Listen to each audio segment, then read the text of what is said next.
ما هذا المتحف العظيم؟ إنه لشيء مشرف. تعالوا معي لأريكم المجد.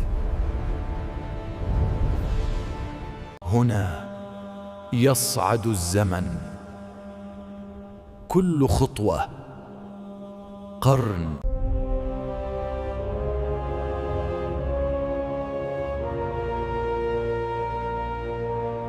ملوك، آلهة، بناء، كلهم هنا في بيتهم الجديد.